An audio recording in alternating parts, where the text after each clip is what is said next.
तो कैसे हैं आप लोग? तैयार हैं एग्जाम के लिए? पास होकर दिखाना, रिवीजन के बाद तैयार हो जाएंगे। शुरू करते हैं विदाउट वेस्टिंग एनी टाइम। सबसे पहले सब्जेक्ट की कुछ बेसिक सी ओरिएंटेशन, ऑल्दो ये बातें आपको पता है मगर फिर भी जस्ट एक as a starter. 100% paper will be objective type. और कितने एमसीक्यूज होते हैं एग्जाम में? 50। और हर एमसीक्यू 2 नंबर का। और पास होने के लिए कितने एमसीक्यूज का ठीक होना ज़रूरी है? 25। और ये ग्रेड या वेटेज कह सकते हैं। पूरा कोर्स 3 हिस्सों में डिवाइड हो रखा है, ए, बी और C. Grade A is basically micro economics, जिसमें 4 चैप्टर्स हैं, चैप्टर 1, 2, 3 एंड 4। देन मैक्रो के बेसिक्स कहाँ पे हैं? 5, 6, 7, 8। और उसके बाद इकोनॉमिक पॉलिसीज़ और ट्रेंड्स के अंदर हमें चैप्टर नंबर 9 से ऑनवर्ड्स 13 तक की सारे चैप्टर्स जो है वो मिल जाते हैं। 30 से 45 ग्रेड ए, 30 से 45 ही ग्रेड सी और 20 से 30 ग्रेड बी। इसका मतलब है कि मिनिमम 15 एमसीक्यूज यहाँ से होंगे, मिनिमम 15 एमसीक्यूज ग्रेड सी से होंगे और मिनिमम 10 एमसीक्यूज ग्रेड बी में से होंगे। और इसी तरह मुझे बताइए ज़रा सोच के, मैक्सिमम कितने एमसीक्यूज ग्रेड ए में से आ सकते हैं? 23। बड़ी प्यारी बात कर दी आपने, 23 तो नहीं, 22।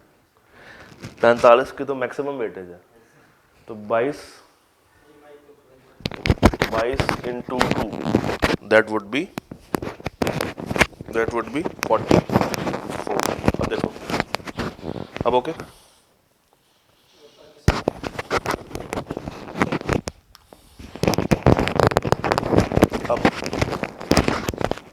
अब ठीक है, ठीक है जी। तो 15, 10, 15 और उधर से आए तो 22, 15 और 22। तो ऑन एवरेज सारे चैप्टर्स ही हमें इंपॉर्टेंट मिल जाते हैं। आप किसी को भी स्किप नहीं कर सकते, क्योंकि पेपर का पैटर्न ही ऐसा है। ये पेपर कोई वन टाइम तो होना नहीं है, मंडे को भी होना है, ट्यूसडे को भी होना है, वेडनेसडे को भी होना है, थर्सडे भी और फ्राइडे भी। तो 5 दिन जब पेपर ने चलना है, कोई पता नहीं किसी भी अटेम्प्ट में किसी भी टाइम पीरियड पे किसी चैप्टर में से एमसीक्यू ज़्यादा आ जाए और किसी में से कम, तो किसी में से शायद कोई भी ना आए। तो आप यहाँ पे सिलेक्टिव स्टडी नाम की कोई चीज़ नहीं कर सकते।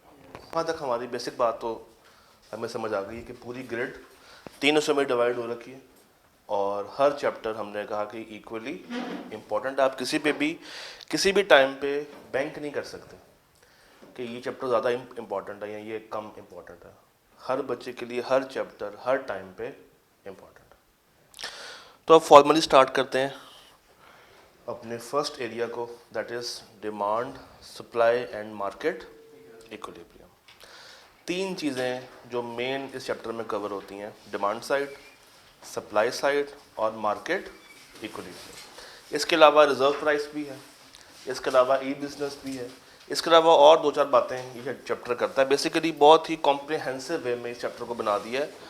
जब कैफ में होता था इकोनॉमिक्स, तो ये 3 चैप्टर्स में डिवाइड होता था, डिमांड अलग, सप्लाई अलग और मार्केट इक्विलिब्रियम अलग।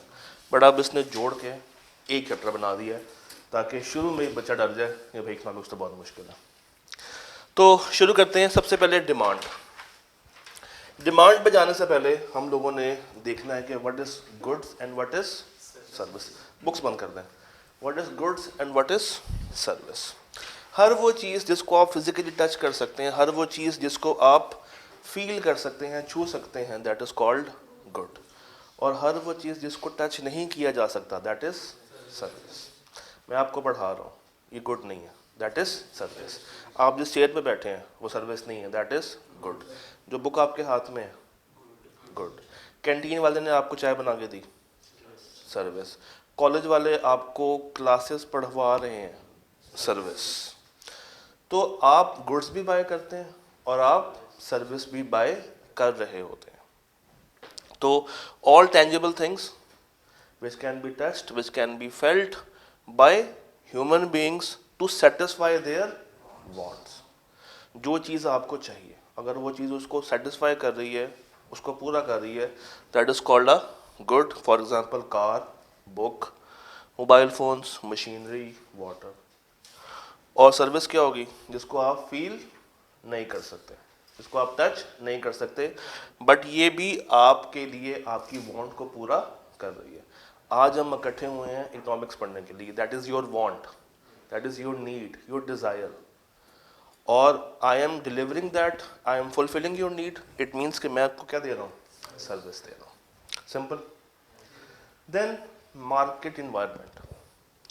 मार्केट क्या है? ऐसी जगह जहाँ पे बायर और सेलर आपस में इंटरेक्ट करते हैं. ऐसी जगह जहाँ पे दोनों मिलेंगे. जिसने जो चीज़ बाय करनी होगी वो अपनी बातें करेगा, जो चीज़ बेचने के लिए आया है वो अपनी बातें करेगा. दोनों एक प्राइस पे, एक क्वांटिटी पे एग्री होंगे, जो कि दोनों के लिए फ़ायदेमंद होगी.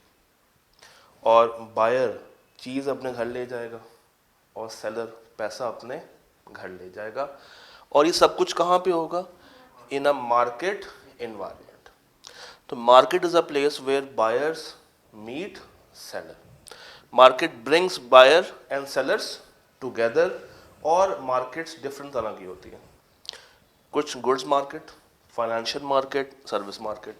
मुझे कोई से 3 एग्जांपल्स चाहिए गुड्स मार्केट की. लाहौर में आप कहाँ कहाँ से चीज़ें खरीद सकते हैं? अनारकली बाज़ार से कपड़े मिल सकते हैं, फिरदौस मार्केट और हफीज़ सेंटर से आप लैपटॉप्स, मोबाइल वगैरह खरीद सकते हैं. और 3 ही एग्जांपल चाहिए मुझे सर्विस मार्केट की इस साइड से. कॉलेजेस, हॉस्पिटल्स और बैंक्स. अच्छा, banks can be a financial market also. और कोई एग्जांपल दें सर्विस मार्केट की बैंक के अलावा? हॉस्पिटल्स आपने बता दिया, स्कूल्स आपने बता दिए, और कोई एग्जांपल दें में आ रही हो? गवर्नमेंट सेक्टर्स आपको सर्विस प्रोवाइड करते हैं. Insurance, that is a service sector. Bus services, salons, hair dresser, consultancies, tailoring. हर वो चीज़ जो कि आपको सर्विस प्रोवाइड कर रही है वो उसमें कवर हो जाएगी. अच्छा, इसी तरह markets can be local, it can be national and international, even it can be virtual. Local market वो मार्केट जहाँ पे भी आप लोग हैं. लाहौर की market is a local market. National market, national market Pakistan को कवर कर लेती है. इंटरनेशनल मार्केट दुनिया को कवर कर लेती है. और वर्चुअल मार्केट स्पेस को कवर कर लेती है. देखिए लोकल मार्केट में क्या है? अनारकली, फिरदौस मार्केट, पेशावर की कोई भी मार्केट, लाहौर की कोई भी मार्केट, फैसलाबाद की कपड़ा मार्केट, DHA, चाहे वो लाहौर का हो, फैसलाबाद का हो, इस्लामाबाद का हो, पिंडी का हो, जहाँ का भी हो. नेशनल, नेशनल जनाब मैंने, हाँ नेशनल बताएं. नेशनल मार्केट किसी भी मुल्क से आपने अगर परचेजिंग करनी हो, जैसे लोग चाइना से इंपोर्ट करते हैं, दैट इज इंटरनेशनल मार्केट. और वर्चुअल, ऑनलाइन. अच्छा, virtual can be local, virtual can be national and virtual can be international. आप यहाँ पे बैठ के फूड पांडा को इस्तेमाल कर रहे हैं, मार्केट वर्चुअल है मगर लोकली काम कर रही है. दराज नेशनल काम करेगी, अलीबाबा, अमेजोन इंटरनेशनल काम करेंगे. तो अगेन मार्केट्स को आप किसी भी कैटेगरी में डिवाइड कर सकते हैं. फिर ज्योग्राफिकल मार्केट्स, ये कौन सी होती हैं? जो किसी मुल्क, जो मुल्क बाय मुल्क डिपेंडेंट होकर चलती हैं. जैसे एशिया की मार्केट, यूरोप की मार्केट, इसी तरह अमेरिका की मार्केट. पूरी मार्केट को आपने ज्योग्राफिकली डिस्पर्स कर दिया. तो इंपोर्ट्स एक्सपोर्ट्स मुझे बताइए, लोकल मार्केट में होगी, नेशनल में होगी, इंटरनेशनल में या वर्चुअल में? इंटरनेशनल मार्केट में होगी. डन. अब आते हैं मेन कॉन्सेप्ट के ऊपर, दैट इज डिमांड. भाई डिमांड क्या है? डिमांड किसे कहते हैं? Desire and need desire, need, वो चीज़ जो कि आप पूरी करना चाहते हैं, अपनी ख्वाहिश। मगर डिमांड सिर्फ ख्वाहिश नहीं है, उस ख्वाहिश को पूरा करने के लिए आपके पास परचेजिंग पावर होना ज़रूरी है। अगर आपके पास परचेजिंग पावर नहीं है मगर आप डिज़ायर रखते हैं किसी चीज़ की, तो इसको हम डिमांड के ज़ुमरे में नहीं ले सकते। जैसे एक शुगर का मरीज़, डायबिटिक पेशेंट, उसके पास पैसा है मगर वो मिठाई खाना चाहता, तो क्या वो मिठाई की डिमांड जनरेट करने के काबिल है? नहीं, क्योंकि अगर वो खाएगा तो अल्लाह को प्यारा हो जाएगा, उसके लिए पॉसिबल ही नहीं है। इसी तरह आप लोग ख्वाहिश रखते हैं कि आईफोन 16 प्रो मैक्स लें, मगर लेने के लिए आपके पास पैसा नहीं है, तो आप उसकी डिमांड जनरेट नहीं कर सकते। तो डिमांड इज़ एनीथिंग जो कि एक इंसान जनरेट करता है, मगर उसके लिए उसके पास उसकी परचेजिंग पावर भी होनी चाहिए। अब लॉ ऑफ डिमांड क्या कहता है? लॉ ऑफ डिमांड ये कहता है कि प्राइस में और क्वांटिटी के अंदर एक इनवर्स रिश्ता होता है। प्राइस में और क्वांटिटी डिमांडेड में इनवर्स रिलेशनशिप होता है। बाकी सारी चीज़ों को कांस्टेंट रखते हुए, देखें डेफिनेशन बहुत इंपॉर्टेंट है, अदर थिंग्स रिमेन सेम या constant, as the price falls the quantity demanded increases.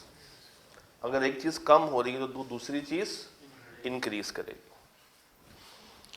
Price देखें 10 से 8, 8 से 6, 6 से 4 और 4 से 2, मगर क्वांटिटी डिमांडेड इंक्रीजिंग ट्रेंड पे शो हो रही है। इसका मतलब है कि जितनी महंगी चीज़ होगी हम उसको लेना उतना ही पसंद नहीं करेंगे, सस्ती होती चली जाएगी तो हम उसको बाय करेंगे। ये है law of demand. Demand basically दो चीज़ें में है, एक है लॉ ऑफ डिमांड और एक है क्वांटिटी डिमांडेड। ये दो चीज़ें होती हैं, एक है चेंज इन डिमांड और एक है change in quantity demanded. Law of demand ये कहता है कि मैंने सिर्फ आपको रिलेशन बताया है क्वांटिटी में और प्राइस में, इसके अलावा बाकी सारी चीज़ें क्या हैं? सेम है, कांस्टेंट है, मैं उसके ऊपर बात नहीं कर रहा। वो चीज़ें कौन सी हैं? वो चीज़ें हैं कुछ ये कि इंसान की या उस कंज्यूमर की इनकम के ऊपर भी कोई फ़र्क नहीं आ रहा, उस चीज़ का कोई सब्सटीट्यूट भी मार्केट में अवेलेबल नहीं है, कोई कस्टम में चेंज नहीं है, टेस्ट में चेंज नहीं है, प्रेफरेंस में भी चेंज नहीं है, रिलेटेड गुड्स की प्राइस भी सेम है, पॉपुलेशन साइज भी इंक्रीज नहीं हुआ, क्लाइमेट वेदर सब कुछ वैसे का वैसा ही है, और टैक्स रेट्स भी क्या है? स्टेबल है। ये सारी चीज़ों को जब मैंने कांस्टेंट रखा तो मैं सिर्फ और सिर्फ फ़र्क किस में लेके आ रहा हूँ? Price. That is called law of demand, relationship between price and quantity. तो अगर ये इनवर्स है, जो मेरा ग्राफ बनेगा वो डिक्रीजिंग ट्रेंड में बनेगा। ये देख रहे हैं, डाउनवर्ड स्लोपिंग ग्राफ है, यहां से स्टार्ट होके नीचे की तरफ आ रहा। 10 की प्राइस पे कितने यूनिट्स हैं? 10 की प्राइस पे 20। प्राइस कम हुई तो यूनिट्स मेरे बढ़ गए, 6 हुई तो 60, 4 हुई तो 80 और 2 हुई तो 100। वही चीज की प्राइस जब 10 रुपए थी हम 20 यूनिट्स खरीदते थे, और उसी चीज की प्राइस जब कम होकर 2 रुपए पे आ गई तो अब हमने कितने यूनिट्स बाय करना शुरू कर दिए हैं? 100। तो एक नेचुरल फिनोमेना है कि इंसान हमेशा सस्ती चीज को प्रेफर करता है, महंगी को प्रेफर नहीं करता। तो लॉ ऑफ डिमांड भी यही कहती है कि जैसे जैसे प्राइस गिरती चली जाएगी क्वांटिटी डिमांडेड इंक्रीज होती चली जाएगी। तो रिलेशन क्या है इसका? इनवर्स। और इन सारे एस्पेक्ट्स को मैंने क्या रख दिया? कांस्टेंट। अगर मैं प्राइस के साथ देख रहा हूं, अगर मैं प्राइस के साथ देख रहा हूं तो that is change in demand और चेंज इन क्वांटिटी डिमांडेड। और अगर मैं प्राइस के अलावा देख रहा हूं तो ये सारे फैक्टर्स को मैंने कांस्टेंट रखा। अब मार्केट डिमांड, ये मार्केट डिमांड क्या होगी? सबकी कलेक्टिव डिमांड। भाई आपकी डिमांड फर्ज करें, आपके पास पैसा है 6 रुपये, तो आपने कहा कि मैं तो 60 यूनिट्स बाय कर सकता हूँ। आपके पास पैसा है 8 रुपये, तो आप कितने बाय करेंगे? 40। आपके पास पैसा कितना है? आपके पास है फर्ज करें 4 रुपये, आप कितने यूनिट्स लेंगे? 80। ये जो इन तीनों की डिमांड है, ये इन तीनों की इंडिविजुअल डिमांड है, ए, बी और सी। अगर ये तीनों मार्केट में जाएं तो सेलर जो कि चीज़ें लेके खड़ा हुआ है, बेचना चाह रहा है, वो इनको भी देगा, इनको भी देगा और इनको भी देगा। डे एंड पे कहेगा कि यार आज मार्केट में ना कस्टमर बहुत थे, उसी प्रोडक्ट को 3 लोग बाय करने के लिए आए थे, क्योंकि इन तीनों ने जब उस चीज़ को डिमांड किया तो वो बन गई मार्केट की डिमांड। तो ए की डिमांड प्लस बी की demand will be equal to market demand. जैसे कि 6 रुपये के ऊपर मिस्टर ए ने कहा कि मैं कुछ भी बाय करने के मूड में नहीं हूं, मगर मिस्टर बी ने 6 रुपये के ऊपर कितने बाय कर लिए? 5। तो 6 रुपये के ऊपर उस दुकानदार ने कितने यूनिट्स बेचे होंगे? क्योंकि डिमांड कितने की आई थी? 5। जैसे ही उसने प्राइस को 6 से 5 में किया तो ए ने कितना बाय किया? 5। बी ने कितना बाय किया? कुल मिला के कितने हो गए? 15। तो इस तरीके से ये मार्केट डिमांड हम लोग कैलकुलेट करते हैं कि ए प्लस बी प्लस सी जितने भी इंडिविजुअल डिमांड के कर्व्स हैं, हम उसको क्या कर लेंगे? ऐड अप कर लेंगे, जोड़ लेंगे। ग्राफिकल देखते हैं। ये है मिस्टर ए की डिमांड जो ब्लू कलर में आ रही है। रेड वाली डिमांड किसकी है? और ग्रीन वाली ये मार्केट डिमांड है। ये कैसे आई? जब मैंने इस दोनों को ऐड करके ग्राफिकल व्यू दिया कि मेरा जो D1 है ये that is A, D2 is B and MD market demand stands for A plus B। तो मार्केट डिमांड क्या है? Individual demand for a product or service is the quantity demanded by a single consumer at given price given time period. Market demand है quantity demanded by all consumers, जितने भी लोग उस वक्त उस चीज को डिमांड कर रहे हैं, ये क्या कहलाएगी? Market demand. यहां तक बात समझ आती? अब कुछ लिमिटेशंस लॉ ऑफ डिमांड की, जहां पे ये लॉ अप्लाई नहीं होता। अभी हमने क्या कहा? प्राइस और क्वांटिटी में इनवर्स रेशियो है, मगर कुछ एरियाज ऐसे हैं जहां पे ये अप्लाई एज सच नहीं होता, वहां पे आप इनवर्स इफेक्ट नहीं देखते। जैसे कि चेंज इन ट्रेंड्स। सर्दियां चल रही हैं, सर्दियां जब फुल जोर पे होती हैं तो डिमांड ज़्यादा होती है या सप्लाई? जब सर्दियां स्टार्टिंग फेज में हैं तो कंज्यूमर्स को गर्म कपड़े चाहिए, तो वो मार्केट में जाके अपनी डिमांड को बढ़ा देते हैं, उसके मुताबिक सप्लायर अपनी चीज़ों को सप्लाई करता है। मगर जब वक्त के साथ साथ सर्दियां आहिस्ता आहिस्ता ख़त्म होती चली जा रही हैं, फ़र्ज़ करें आप लोग जनवरी में खड़े हुए, तो जनवरी में ये डिमांड ज़्यादा होगी कि कम होगी? कम हो जाएगी। क्या हो जाएगी? कम हो जाएगी। तो क्या अगर प्राइसेस कम होनी शुरू हो जाएं तो क्या सर्दियों में आप जनवरी के एंड पे या फेब के स्टार्ट में क्या आप गर्म कपड़े बाय करना पसंद करेंगे गर्मियों के लिए? नहीं, क्योंकि ट्रेंड चेंज हो गया। वो चीज़ अब उसकी मुझे उतनी ऐसा ज़रूरत नहीं है, तो यहाँ पे लॉ ऑफ डिमांड फॉलो नहीं करेगा। जितनी मर्जी वो प्राइस गिरा ले, मेरी क्वांटिटी इंक्रीज, क्योंकि मुझे उस चीज़ की ज़रूरत ही अब नहीं। तो जहाँ पे ट्रेंड में चेंज आ रहा हो, जहाँ पे किसमें ट्रेंड में चेंज आ रहा हो, वहाँ पे ये demand follow, law of demand follow नहीं होता। फिर शॉर्टेज, भाई आज मुझे पता है कि फ्यूचर में ये प्रोडक्ट शॉर्ट हो जाएगा, तो आज उसकी डिमांड बढ़ाऊं कि ना बढ़ाऊं?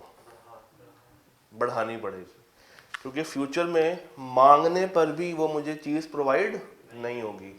और अगर मैं आज अपनी डिमांड बढ़ा दूं और सामने वाला प्राइस भी बढ़ा दे, क्योंकि उसको भी पता है कि फ्यूचर में ये चीज़ अवेलेबल नहीं होगी, तो डिमांड भी बढ़ रही है, प्राइस भी बढ़ रही है। मगर लॉ ऑफ डिमांड ने क्या कहा था कि एक कम होगा और एक बढ़ेगा, तो यहाँ पे भी लॉ ऑफ डिमांड फॉलो नहीं। कब नहीं होगा? जब चेंज इन ट्रेंड हो या शॉर्टेज ऑफ गुड्स। तीसरा, चेंज इन इनकम। अगर मेरी जेब में पैसा आ रहा है, मुझे मेरी सैलरी से बोनस मिल गया, तो अब चीज़ बेशक महंगी ही क्यों ना हो, मैं बाय करने की पोजीशन में आ गया हूं। तो जब इनकम में चेंज आए तो law of demand as such follow, क्योंकि अब मेरी परचेजिंग पावर, मेरी बाइंग पावर, मेरी बाइंग कैपेसिटी बढ़ गई है। अब मैं ज़्यादा खरीदने की कुव्वत रखता हूँ, तो यहाँ पे भी लॉ ऑफ डिमांड फॉलो नहीं होगा। बेशक जितनी मर्जी प्राइस बढ़ जाए, मुझे अगर वो चीज़ खरीदनी है तो मैं खरीद के दूंगा, क्योंकि मैं इनकम वाइज अब ज़्यादा ऊपर आ गया, मेरी परचेजिंग पावर बढ़ गई। बेसिक नेसेसिटीज के ऊपर भी लॉ ऑफ डिमांड फॉलो नहीं होता। ये क्या होती है? What are basic necessities? जो डेली बेस पे आपको चाहिए। क्या चाहिए डेली बेस पे? आटा नहीं, चाय बेसिक नीड नहीं है, अनलेस कि आप, हाँ, शुगर के बिना भी बंदा जिंदा तो रह सकता है।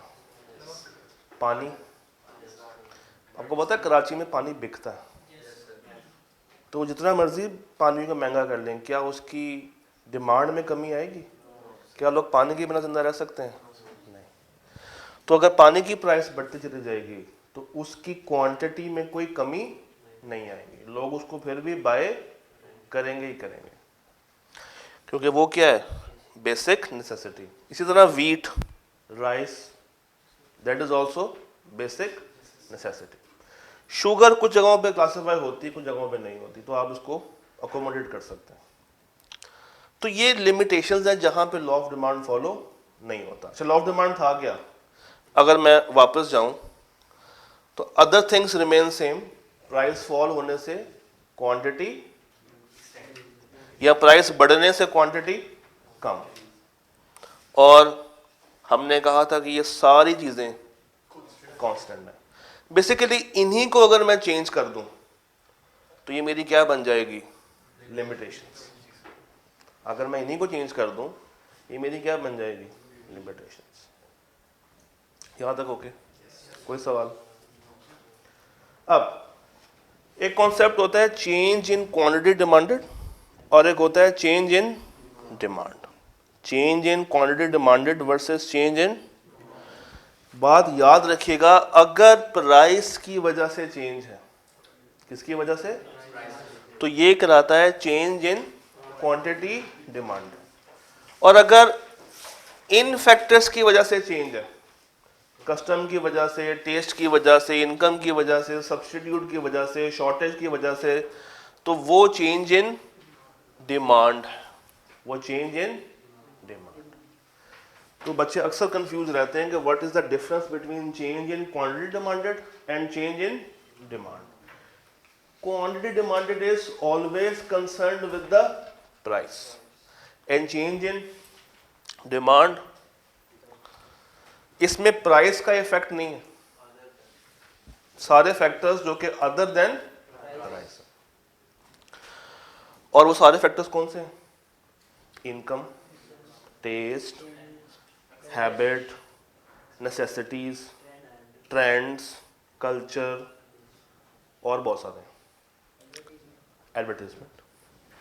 वापस आते हैं चेंज इन क्वांटिटी डिमांडेड, इसमें मेरा डिमांड कर्व चेंज नहीं होता, हम इसी लाइन पे रहते हुए देखते हैं कि डिमांड बढ़ रही है या डिमांड कम हो रही है।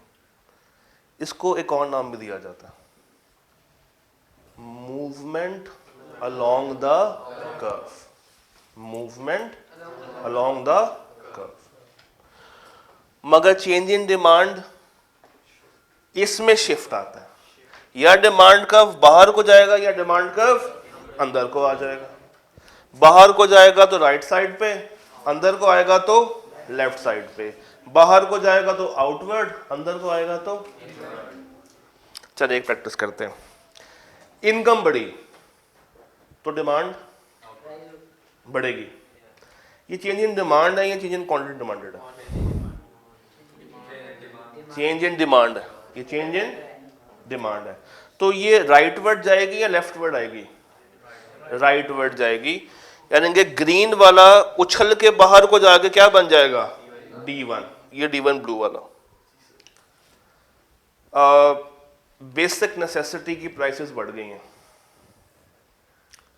तो उस बेसिक नेसेसिटी की प्राइस बढ़ने से जो चेंज है वो चेंज इन डिमांड है या क्वांटिटी डिमांडेड है? मैंने कहा बेसिक नेसेसिटी की प्राइस बढ़ गई है। हाँ, तो फर्क किस वजह से आ रहा है? प्राइस की वजह से आ रहा है। तो वो क्या है? Change in quantity demand. Future में वो चीज शॉर्ट हो जाएगी, तो वो चेंज इन डिमांड है या चेंज इन क्वांटिटी डिमांडेड है? Change in quantity demanded. फर्क किस वजह से आ रहा है? प्राइस की वजह से आ रहा है। जहां पे फर्क प्राइस की वजह से आएगा, और याद रखना है उसी गुड की प्राइस की वजह से, सब्स्टिट्यूट की नहीं, कॉम्प्लीमेंट्री की नहीं, उस अपने गुड की प्राइस की वजह से जहां पे चेंज आ रहा है, that is change in quantity demanded. Price के अलावा कोई भी फैक्टर हो, that will be change in demand. भाई एक जगह से मैंने खाना खाया, मुझे खाना बड़ा अच्छा लगा, नेक्स्ट टाइम भी मैंने वाइन से ऑर्डर किया, तो मेरी उस प्रोडक्ट के लिए डिमांड बढ़ी। ये चेंज इन डिमांड है या क्वांटिटी डिमांडेड है? ये चेंज इन डिमांड है, क्योंकि मैं पैसों की वजह से चेंज नहीं आया हुआ, मैं किसकी वजह से हिट हुआ हूँ? टेस्ट की वजह से। तो राइट वर्ड या लेफ्ट वर्ड? Right word. और अगर मुझे खाना पसंद नहीं आया, लेफ्ट वर्ड, अंदर को आ जाऊंगा। यानी कि ये लफ्ज पढ़े, कॉन्ट्रैक्शन, और बाहर जाने को क्या कहूंगा? एक्सटेंशन। तो एक कॉन्ट्रैक्शन है और एक एक्सटेंशन। अच्छा जी, पहले मेरी डिमांड ए है, ये ए से डी पे चली गई कहानी। मुझे बताइए, ए से डी पे गया हूं तो क्वांटिटी बढ़ रही है या कम हो रही है? बढ़ रही है। ये मूवमेंट अलोंग द कर्व हो रहा है या मैंने कोई नया डिमांड कर्व बनाया? नहीं, उसी कर्व पे फिर रहा हूं। एक्सटेंशन है, कॉन्ट्रैक्शन है? एक्सटेंशन है। और अगर मैं पहले पॉइंट सी पे था और फिर पॉइंट बी पे चला गया हूं, ये कॉन्ट्रैक्शन है। ये क्या है? क्योंकि पहले मैं क्या ले रहा था? क्वांटिटी 60, बी पे कितनी क्वांटिटी लेऊंगा? 40। तो 60 से 40 कम या ज्यादा? तो कम को क्या कहेंगे? कॉन्ट्रैक्शन। कम को क्या बोलेंगे? कॉन्ट्रैक्शन। अब चेंज इन डिमांड के फैक्टर्स। नंबर 1, चेंज इन, ये बात हम लोगों ने कर ली। इनकम बढ़ेगी तो डिमांड बढ़ सकती है। टेस्ट अगर अच्छा लग रहा है तो मैं उसकी डिमांड बढ़ा दूंगा। वेदर कंडीशंस, सर्दियों के मौसम में चाय की डिमांड बढ़ जाती है, गर्मियों में चाय की डिमांड। तो ये चेंज इन डिमांड है या क्वांटिटी डिमांडेड है? क्योंकि चेंज प्राइस की वजह से आया नहीं, चेंज आया वेदर कंडीशंस की वजह से। तो that would be change in demand. इसी तरह पॉपुलेशन, जितने ज्यादा लोग उतनी ज्यादा डिमांड, जितने कम लोग उतनी कम डिमांड। एडवर्टाइजमेंट्स, जितनी ज्यादा और अच्छी एडवर्टाइजमेंट उतनी ज़्यादा जनरेट होगी डिमांड, और जितनी ख़राब एडवर्टाइजमेंट उतनी ही ख़राब डिमांड या कम डिमांड। यहाँ तक ओके? डिमांड की आखिरी बात करते हैं, change in price of substitutes. इसके लिए मुझे बोर्ड पर जाना पड़ेगा। डिफाइन करते हैं सब्सटीट्यूट्स क्या होते हैं। Substitutes, alternates. इसको समझने के लिए एक बड़ी प्यारी सी एक मिसाल होती है, कोक और फोकस के साथ। 100 रुपए की कोक, 100 रुपए की कोक को एक दिन मस्ती सूझी, इन्होंने कहा यार प्राइस बढ़ा कर देखते हैं क्या होता है। इन्होंने प्राइस बढ़ाई और बढ़ा के 150 रुपए कर दी। ये पेप्सी भी किस पे थी? 100 पे थी। इन्होंने प्राइस बढ़ा ली, कस्टमर ये बाय करने के लिए आ रहा था, कस्टमर को पता चला कि यार 50 रुपये महंगी होगी ये बोतल, तो कस्टमर ने कहा और कोई ऑल्टरनेट अवेलेबल है, क्योंकि उन्होंने तो प्राइस बढ़ा दी है, मेरी इनकम उस प्राइस के साथ इंक्रीज नहीं हो रही, मेरी जेब में अभी भी कितने पैसे हैं? 100 रुपये। तो तुम्हारे पास कोई दूसरा ऑल्टरनेट है? उसने कहा है। कौन सा ऑल्टरनेट होगा? तो वो कस्टमर जो ये बाय करने के लिए आया था वो क्या लेके जाएगा? पेप्सी। और अगर इस तरह के 50 कस्टमर आ जाएं एक दिन में, और 30 दिनों में कितने होंगे? 1500। तो 1500 कस्टमर अगर कोक के पेप्सी के पास चले गए हैं तो बैठे बैठे पेप्सी की सेल बढ़ी कि कम हुई? बढ़ जाएगी। एकदम से पेप्सी के मालिकान कहेंगे यार ये तो हमारे कस्टमर बढ़ना शुरू हो गए हैं, हमने ऐसा क्या अच्छा काम कर दिया? इन्होंने कुछ किया? इनको बैठे बैठे फायदा हो रहा है। किस वजह से हो रहा है? क्योंकि कोक ने अपनी प्राइस को बढ़ा दिया और कस्टमर मूव होके कहां पे आ गया? तो पेप्सी का जो डिमांड कर्व होगा बाहर को जाएगा या अंदर को आएगा? बाहर को निकल जाएगा, बाहर को निकल जाएगा। तो पेप्सी के केस में it is change in demand.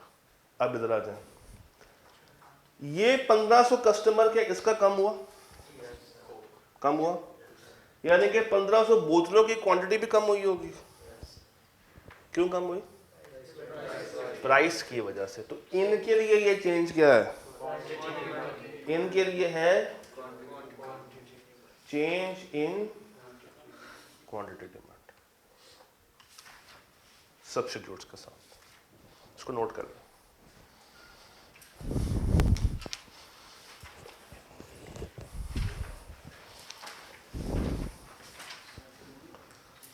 Price की वजह से चेंज कोक में आ रहा है या पेप्सी में आ रहा है? कोक में आ रहा है। और अदर देन प्राइस किस में चेंज आ रहा है? पेप्सी में आ रहा है। तो कोक में चेंज इन क्वांटिटी डिमांडेड और पेप्सी में चेंज इन डिमांड। मुझे बताइए इन दोनों में से मूवमेंट अलोंग द कर्व किस पे होगी? नाम बताएं मुझे बोतल का। कोक पे। और शिफ्टिंग किस पे होगी? पेप्सी पे होगी। बस इसको नोट कर लें। और फिर आगे चलते।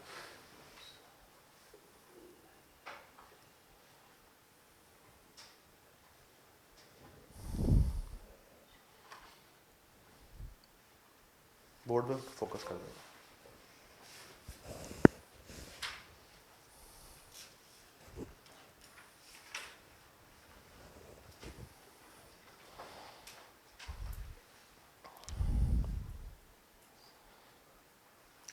डिमांड खत्म, सप्लाई शुरू करें। चल सप्लाई। अब जब हमने डिमांड देखी तो डिमांड के केस में हमारा सोचने का एंगल कस्टमर की तरफ से था। जब सप्लाई की बात करेंगे तो सोचने का एंगल सप्लायर, प्रोड्यूसर, मैन्युफैक्चरर की तरफ से बन जाएगा। इसको अगर आपने समझना है तो आपने दो चीजों को ज़हन में रखना है हमेशा। वो क्या है?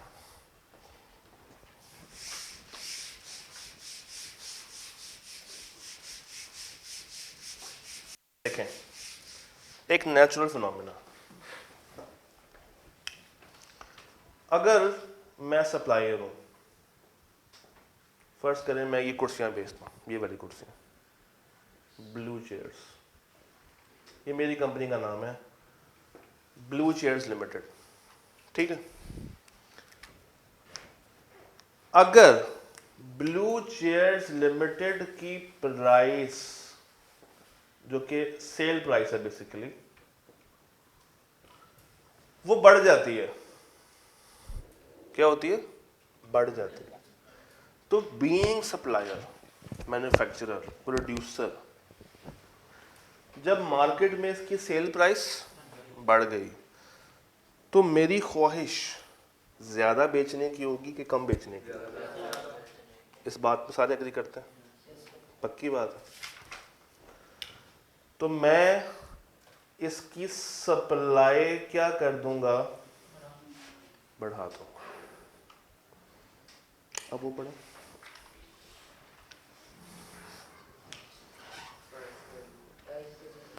as the price rises, supplies extend, and जब प्राइस फॉल करेगी तो सप्लाई क्या करेगी? कॉन्ट्रैक्ट करेगी। इन सिंपल वर्ड्स में ये कह रहा हूं कि यहाँ पे प्राइस का और क्वांटिटी का जो रिश्ता है डायरेक्ट पॉजिटिव रिश्ता, कि दोनों ही इंक्रीज हो रहे हैं, दोनों क्या कर रहे हैं? इंक्रीज हो रहे हैं। और इसका जो स्लोप बनेगा वो ऐसे बनेगा, पॉजिटिव बनेगा, उसका डाउनवर्ड बन रहा था और इसका अपवर्ड की तरफ जा रहा। जब 2 रुपए का बिकता था तो मैं कितना बेचता था? 20। जैसे ही मार्केट में प्राइस 4 रुपए की, तो बीइंग मैन्युफैक्चरर अब मुझे ज्यादा प्रॉफिट कमाना है, तो मैं क्वांटिटी भी ज्यादा बेचूंगा, जिससे मुझे प्रॉफिट क्या आएगा? जब मार्केट में 10 रुपए का बिक रहा तो मैं कितनी क्वांटिटी दे रहा हूं? 100। उसका फायदा किसको होगा? सप्लायर को। जितनी ज्यादा क्वांटिटी उतना ज्यादा उसके पास क्या आएगा? पैसा, प्रॉफिट आएगा।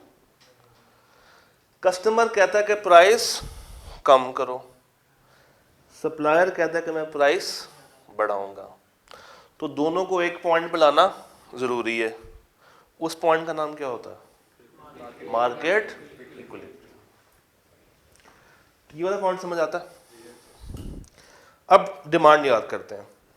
डिमांड में हमने कहा था एक फैक्टर है प्राइस और एक फैक्टर है अदर देन प्राइस। कुछ चेंज आएगा प्राइस की वजह से और कुछ चेंज आएगा अदर देन। यहां भी कुछ ऐसा ही है। ये चेंज किसकी वजह से आ रहा है? प्राइस। अदर देन प्राइस जो भी चेंज होगा, ये बात सुननी बड़े गौर से, वो सिर्फ एक ही एस्पेक्ट को परेशान करेगा बार बार, cost of production. Cost of production. जैसे रॉ मटेरियल महंगा हो गया। क्या महंगा हो गया? Raw material. अब जब रॉ मटेरियल मेरा महंगा है तो मेरी कॉस्ट ऑफ प्रोडक्शन ज्यादा के कम? ज्यादा, क्योंकि कॉस्ट ऑफ प्रोडक्शन किससे मिलकर बनती है? अगर आपको याद हो, हमारे पास 4 थे एफओपी, लैंड, लेबर, एंटरप्रेन्योर और कैपिटल। तो अगर रॉ मटेरियल महंगा हो रहा है, लैंड पे फर्क पड़ा? नहीं। लेबर पे फर्क पड़ा? कैपिटल पे फर्क पड़ा? यस। क्योंकि अब मुझे ज़्यादा पैसे खर्चने पड़ेंगे उस महंगे रॉ मटेरियल को बाय करने के लिए। तो अल्टीमेटली मेरी कॉस्ट ऑफ प्रोडक्शन बढ़ेगी कि कम होगी? ज़्यादा हो जाएगी। जब मुझे सप्लायर को एक चीज़ घर में महंगी पड़ रही है तो मैं मार्केट में उसको ज़्यादा लेकर आऊँगा कि कम लेकर आऊँगा? कम लेकर, क्योंकि मुझे महंगी पड़ रही है। मुझे क्या पड़ रही है? तो कॉस्ट ऑफ प्रोडक्शन मेरी बढ़ गई। इसी तरह लेबर को पहले मैं 10 रुपये देता था पर यूनिट, लेबर ने 10 को बढ़ा के कर दिया 15। ये फर्क प्राइस में है कि कॉस्ट ऑफ प्रोडक्शन में है? कॉस्ट ऑफ, कम के ज़्यादा? कम के ज़्यादा? ज़्यादा। तो सप्लाई में आपने यही दो एंगल को साथ साथ लेके चलना है, प्राइस और कॉस्ट ऑफ। और ये वाला प्राइस कौन सी है? Sale price. ये प्राइस कौन सी है? Sale price. सेल प्राइस ज़्यादा करते जाएं, सप्लायर मार्केट में वो चीज़ ज़्यादा करता चला जाएगा। कॉस्ट ऑफ प्रोडक्शन बढ़ रही है तो सप्लाई मेरी कम हो जाएगी। नो चेंज इन, देखिए हमने क्या था, other things remaining the same, और वो कौन सी सेम थी? Number 1, no change in the production cost, no change in, आप लोग बताएं, अगर मुझे चाइना से महंगी टेक्नोलॉजी बाय करनी पड़ रही है, मेरी कॉस्ट ऑफ प्रोडक्शन कम या ज़्यादा? तो मार्केट में सप्लाई कम। क्लाइमेट में चेंज आ गया। आजकल अगर मैं सप्लायर हूँ, मैन्युफैक्चरर हूँ, तो मैं कोल्ड ड्रिंक्स मार्केट में ज़्यादा सप्लाई करूँगा कि कम? कम। और ये जो चाय वाले हैं वो ज़्यादा करेंगे। क्या ये चेंज प्राइस की वजह से आया? नहीं, it because of change in climate. No change in the availability of natural resources, यानी कि वो FOP सारे। टैक्स, गवर्नमेंट ने टैक्स डाल दिया, सप्लाई मेरी कम। गवर्नमेंट ने सब्सिडीज दे दी, सप्लाई मेरी ज्यादा। तो जो कॉन्सेप्ट डिमांड में देख कर आए हैं वही कॉन्सेप्ट किस में है? सप्लाई में भी है। सप्लाई अगर सेल प्राइस की वजह से कम ज्यादा हो रही है, चेंज इन क्वांटिटी सप्लाई, और अगर किसी और फैक्टर की वजह से कम हो रही है तो वो कहलाएगा चेंज इन सप्लाई। वहां भी राइट वर्ड लेफ्ट वर्ड था, यहां पे भी राइट वर्ड और लेफ्ट वर्ड है। वहां पे भी राइज फॉल था, यहां पे भी राइज और फॉल है। वहां पे भी एक्सटेंशन और कॉन्ट्रैक्शन था, यहां पे भी एक्सटेंशन और कॉन्ट्रैक्शन। क्वांटिटी बढ़ रही है प्राइस के बढ़ने से, एक्सटेंशन या कॉन्ट्रैक्शन? एक्सटेंशन। क्वांटिटी कम हो रही है प्राइस के कम होने से, कॉन्ट्रैक्शन। क्लाइमेट की वजह से कोल्ड ड्रिंक्स वालों ने कम सप्लाई की, राइट वर्ड या लेफ्ट वर्ड? लेफ्ट वर्ड, इधर को जाएगा। और अगर कम की, और अगर चाय वालों ने कम की तो किस टाइप पे जाएगा? चाय वालों ने, सुनो दोबारा सुन लें, सर्दियों के मौसम में चाय वालों ने अपनी सप्लाई बढ़ा दी, तो सप्लाई किस पे जाएगा? राइट वर्ड चला जाएगा। यहाँ पे उलट लगा हुआ, ये उलट हो गया मेरे से, बट कॉन्सेप्ट समझ आ गया? यहाँ पे भी इंडिविजुअल और मार्केट डिमांड है। जो कॉन्सेप्ट डिमांड का था वो भी यहाँ पे क्या है? सप्लाई का है। Supply by A plus supply by B will be equal to market supply. तो डिमांड जैसा ही हमने क्या देख लिया? सप्लाई। याद है ओके? अब कंपैरिजन कर लेते हैं साइड बाय साइड। सप्लाई में इंक्रीज आ रहा है तो ये बाहर को, मगर जब मैं बात करूंगा किसकी? क्वांटिटी की, और वो किस वजह से होगा? प्राइस की वजह से होगा, तो वो एक्सटेंशन या इसको एक्सपेंशन भी बोलते हैं। और अगर प्राइस के अलावा किसी और वजह से सप्लाई में कमी आ रही है तो वो लेफ्टवर्ड, और अगर प्राइस की वजह से आ रही है तो कॉन्ट्रैक्शन। तो क्या कहलाएगी? कॉन्ट्रैक्शन। हाँ जी, यहाँ तक ओके। गवर्नमेंट आपको सब्सिडी दे दे और आप सप्लायर हैं, आपकी सप्लाई कम या ज़्यादा? कम या ज़्यादा? ज़्यादा। तो इमेज 1 या इमेज 2? इमेज 1। ये वाली तस्वीर या वो वाली तस्वीर? This one. क्योंकि ये चेंज प्राइस की वजह से, ये किस वजह से है? अदर देन प्राइस जो फैक्टर है। क्योंकि सब्सिडी मिलने से आपकी कॉस्ट ऑफ प्रोडक्शन क्या हो जाएगी? कम हो जाएगी। मगर टैक्स बढ़ने से कॉस्ट ऑफ प्रोडक्शन मेरी ज़्यादा हो जाएगी। अच्छी टेक्नोलॉजी लेके आने से कॉस्ट ऑफ प्रोडक्शन ज़्यादा हो जाएगी। फिर आपसे पूछता हूँ, उसकी आमद की तो कॉस्ट पड़ेगी ना मुझे, वो भी तो है। आपसे पूछता हूँ, उस हिसाब से डिग्री हो जाएगी। मैंने बाहर से टेक मंगवाया, ठीक है, और उस टेक की वजह से जो मुझे फ़ायदा हुआ वो ये हुआ कि अब वो चीज़ मैं सस्ती बना रहा था और मेरा प्रॉफिट मार्जिन रहा था, मगर मेरी सेल प्राइस पे कोई इम्पैक्ट नहीं आया। पहले जो चीज़ 100 की बिकती थी अब भी 100 की बिकती है, बट पहले पुरानी टेक के साथ वो मुझे 70 रुपीज़ की पड़ती थी और नई मंगवा के वो 50 रुपये की हो गई है पर यूनिट कॉस्ट। तो मुझे बताइए, सप्लाई ज़्यादा कि कम? ज़्यादा। और क्या ये प्राइस की वजह से चेंज आया? नहीं। तो दिस वुड बी राइटवर्ड या आउटवर्ड? राइटवर्ड या आउटवर्ड?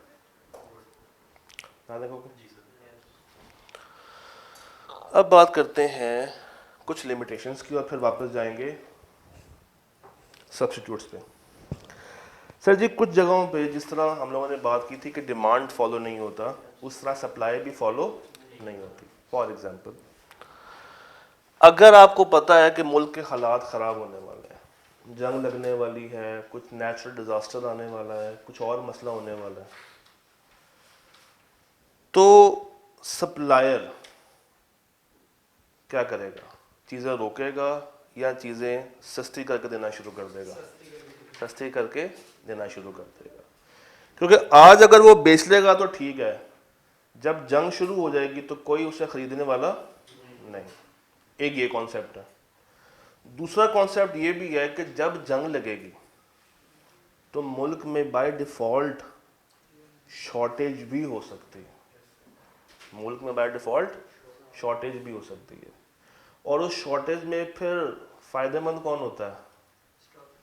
सप्लायर।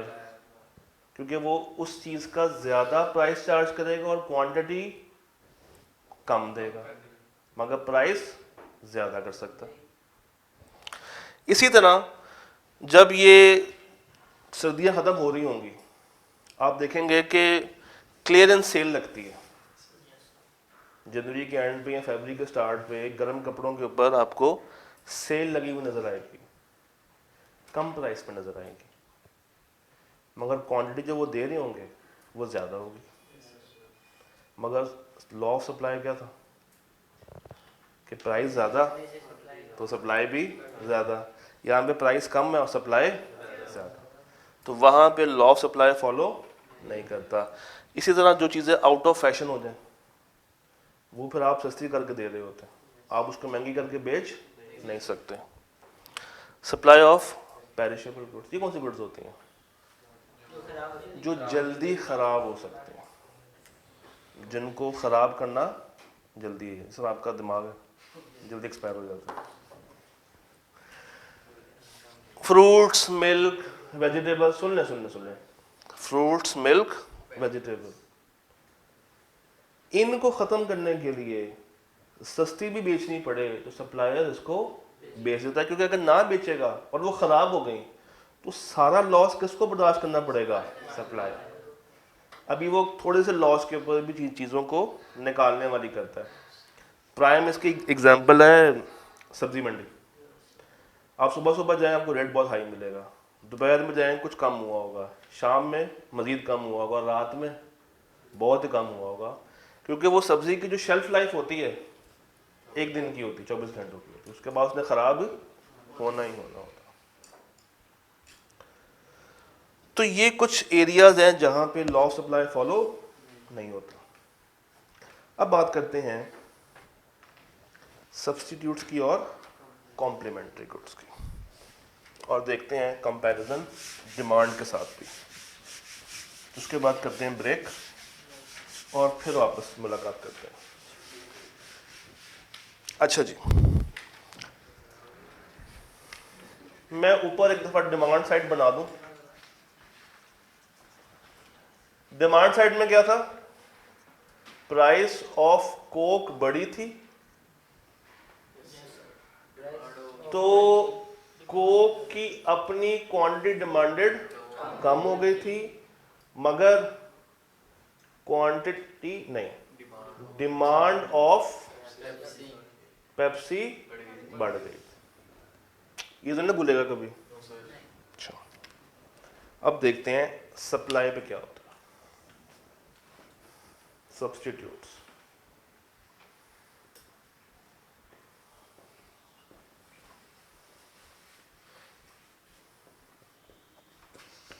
अब सुने, ये सब्स्टिट्यूट आपने देखा था कंज्यूमर के एंगल से, अब ये आपने देखना है किस एंगल से? सप्लायर के एंगल से या मैन्युफैक्चरर के एंगल से देखना। इसका कॉन्सेप्ट ये है, सिंगल रॉ मटेरियल से मैं दो चीज़ें बना सकता हूँ। फर्ज करें ये कुर्सियाँ भी ब्लू रंग की हैं और वो बेंच भी ब्लू रंग के हैं, तो या मैं चेयर बनाऊंगा या मैं बेंच बनाऊंगा, या मेरा रॉ मटेरियल जो कि ब्लू कुशन है या वो चेयर में इस्तेमाल होगा या वो बेंच में इस्तेमाल हो सकता है। बीइंग सप्लायर, मुझे किस में इस्तेमाल करना चाहिए? कैसे आपने फैसला किया चेयर पर? जिसकी मार्केट में डिमांड और जो मार्केट में महंगा बिक रहा हो, हाँ, जिससे मुझे क्या ज्यादा मिले? प्रॉफिट ज्यादा मिले। तो अगर चेयर पे मुझे ज्यादा प्रॉफिट मिलेगा तो वो कुशन मैं किसको दे दूंगा? चेयर को दे दूंगा। चेयर की सप्लाई ज्यादा हो जाएगी। सप्लाई या क्वांटिटी सप्लाई? क्वांटिटी सप्लाई, क्योंकि चेयर की सेल प्राइस मार्केट में क्या है? ज्यादा, तो ये बढ़ जाएगी। और इसके बढ़ने से ये बाय डिफॉल्ट क्या हो जाएगी? क्या? सप्लाई। अब सामने से पढ़ते हैं। Production substitutes are the goods which can be produced as alternative by using the same raw material. For example, wood can be used to produce either a table or a chair. If price of table increases, ये कौन सी price है भला? ये sale price है, ये cost price नहीं है। जब मार्केट में टेबल की प्राइस बढ़ जाएगी, यानी कि लोग टेबल को ज्यादा डिमांड कर रहे होंगे, producers will decrease the supply of chair, और वो उस लकड़ी से क्या बनाएंगे? टेबल। अब मुझे बताइए, जब लकड़ी से टेबल या हमारे केस में जब चेयर ज्यादा बन रही है, ये मूवमेंट है या शिफ्ट है? ये मूवमेंट है, ये मूवमेंट है। अब मूवमेंट भी कौन सी? वो तो होती है एक्सटेंशन। ये मूवमेंट है कौन सी वाली? एक्सटेंशन वाली। और बेंच बैठे बिठाए कम हो गया, इसका कोई कसूर था बेचारे का? नहीं। क्या इसकी प्राइस से कुछ फर्क पड़ा था? नहीं। तो ये मूवमेंट है या शिफ्ट है? ये शिफ्ट है। और शिफ्ट भी कौन सा? इनवर्ड। शिफ्ट भी कौन सा? इनवर्ड। तो कंज्यूमर का एंगल मैंने ऊपर आपको लिख दिया था पेप्सी और कोक के साथ, वो आपने कंजम्पशन के पॉइंट ऑफ व्यू से देखा, और नीचे आपने प्रोडक्शन के पॉइंट ऑफ व्यू से इसको ग्रास्प करना। फिर कॉम्प्लीमेंट्स, ये वो चीजें होती हैं जो कि इकट्ठी यूज हो सकती हैं, आप इसको अलग अलग यूज नहीं कर सकते। जैसे मीट और हाइड या एनिमल स्किन। बकरा ईद पे क्या होता है? गोश्त भी बढ़ता है, उसकी भी क्वांटिटी बढ़ जाती है, और एकदम से खालों की क्वांटिटी भी बढ़ जाती है। मगर खालों की क्वांटिटी जो बढ़ती है, क्या खालों की प्राइस की वजह से बढ़ रही है? नहीं, वो मीट की वजह से बढ़ रही है, या उस ओवरऑल फैक्टर की वजह से बढ़ रही है, जो कि फैक्टर क्या कहलाता है? बकरा ईद। हाँ, बकरा ईद की वजह से जानवरों की प्राइसेस बढ़ जाती हैं, मगर अलग से खाल की प्राइस पे कोई फर्क नहीं पड़ा। इवन दो जानवरों की प्राइसेस बढ़ रही हैं, if price of one good increases, गोश्त की प्राइस अगर बढ़ गई है, the supply of other good also increases. तो जानवरों की खालों की प्राइस ऑटोमेटिकली बढ़ जाती है, क्योंकि मीट की प्राइस बढ़ रही है। ये बात समझ आई? तो इस केस में रिश्ता डायरेक्ट होगा कि इनवर्स होगा? एक के बढ़ने से दूसरा बढ़ रहा है, डायरेक्ट होगा। मगर सब्स्टिट्यूट्स में क्या हुआ था? सप्लाई के केस में एक के बढ़ने से दूसरा कम हो रहा है, इनवर्स हो रहा है। आखिरी बात, उसके बाद ब्रेक करते हैं। डिमांड के ऊपर कॉम्प्लीमेंट्री गुड्स को देख लेते हैं, हमने पहले नहीं देखा था। डिमांड के ऊपर कॉम्प्लीमेंट्री, आसान सी मिसाल ले लेता हूँ, चाय बिस्किट।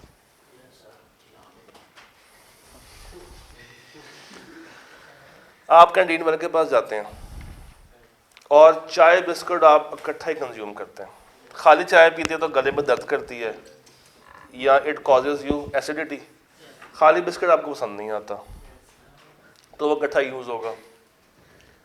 हुआ ये कि बिस्किट की प्राइस बढ़ गई,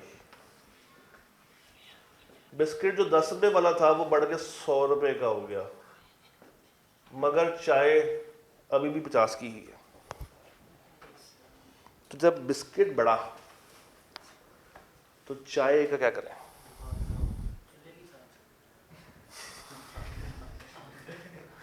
ये कॉम्प्लीमेंट्री है, इकट्ठा यूज होना, ये कॉम्प्लीमेंट्री है। हाँ,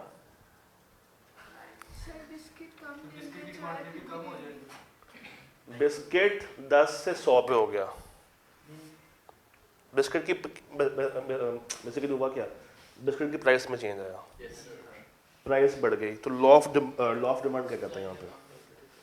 अगर चाय को छोड़ दें तो बिस्किट के केस में लॉ ऑफ डिमांड क्या है? कम हो जाएगी, प्राइस से चेंज आया ना, वो कम हो जाएगी। व्हाट अबाउट चाय? इसकी भी कम हो जाएगी, क्योंकि इन लोगों ने आपस में इकट्ठा इस्तेमाल होना, सब कुछ सेम है, सब कुछ सेम है। यहां पे क्या हुआ था? कोक की प्राइस बढ़ी थी तो पेप्सी की डिमांड बढ़ गई थी, मगर यहाँ पे दोनों सेम डायरेक्शन में मूव हो रहे हैं। अगर एक की प्राइस कम हो जाएगी तो दूसरे की कंजम्पशन भी कम हो जाएगी, एक की बढ़ेगी तो दूसरे की कम हो जाएगी। याद है? क्लियर है? इसको आसान कर देते हैं, इन चारों को मैं मैट्रिक्स की फॉर्म में लेकर आता हूँ आसानी के लिए।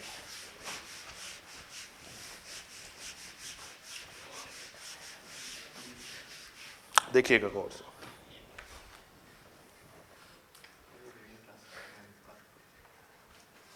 डिमांड, और ये है सब्स्टिट्यूट के साथ। फिर ये डिमांड है कॉम्प्लीमेंट्री के साथ, सप्लाई सब्स्टिट्यूट के साथ, और ये सप्लाई किसके साथ, कॉम्प्लीमेंट्री के साथ। गौर से देखिएगा, प्राइस ऑफ एक्स इंक्रीजेस, मुझे बताइए वाई की डिमांड इंक्रीज हो जाएगी। तो डिमांड फॉर वाई, मगर एक्स की अपनी क्वांटिटी डिमांडेड कम हो जाएगी। ये पॉइंट समझ आ गया सबको? ओके, अच्छा। बट अगर यही चीज सप्लाई पे हो, तो अगर मार्केट में प्राइस ऑफ एक्स बढ़ जाए और मेरे पास ऑप्शन हो या मैंने एक्स बनाना है या मैंने वाई बनाना है, तो डिमांड फॉर वाई कम हो जाएगी, सॉरी सप्लाई फॉर वाई कम हो जाएगी, सप्लाई फॉर वाई, क्योंकि यहां की ऑफ एक्स ये बढ़ जाएगा। अगर आपने कभी गौर किया हो तो ये उलट है, ये बिल्कुल उलट है उससे। अब इधर आ जाए, कॉम्प्लीमेंट्री केस में प्राइस ऑफ एक्स बढ़ गई तो डिमांड फॉर वाई कम या ज़्यादा, कम हो जाएगी, और क्वांटिटी डिमांडेड ऑफ एक्स क्या बढ़ जाएगी,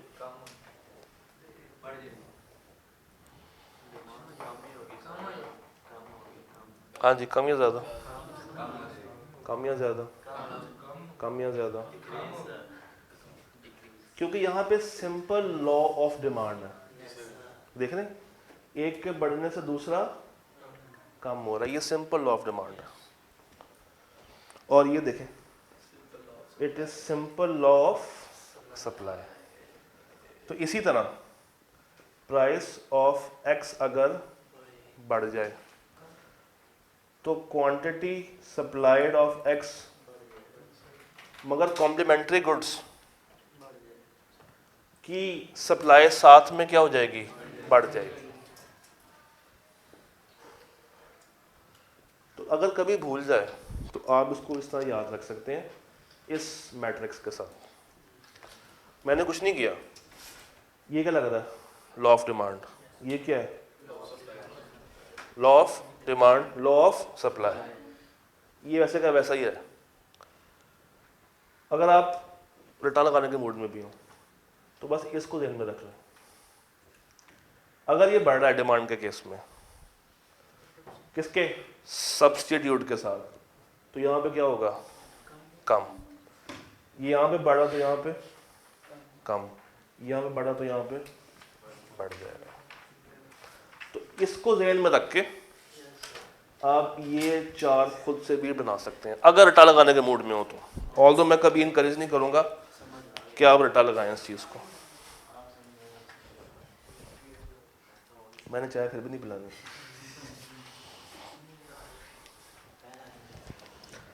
हाँ जी, यहाँ तक हो गया। आज ब्रेक के बाद आए फिर बाकी बात करते हैं।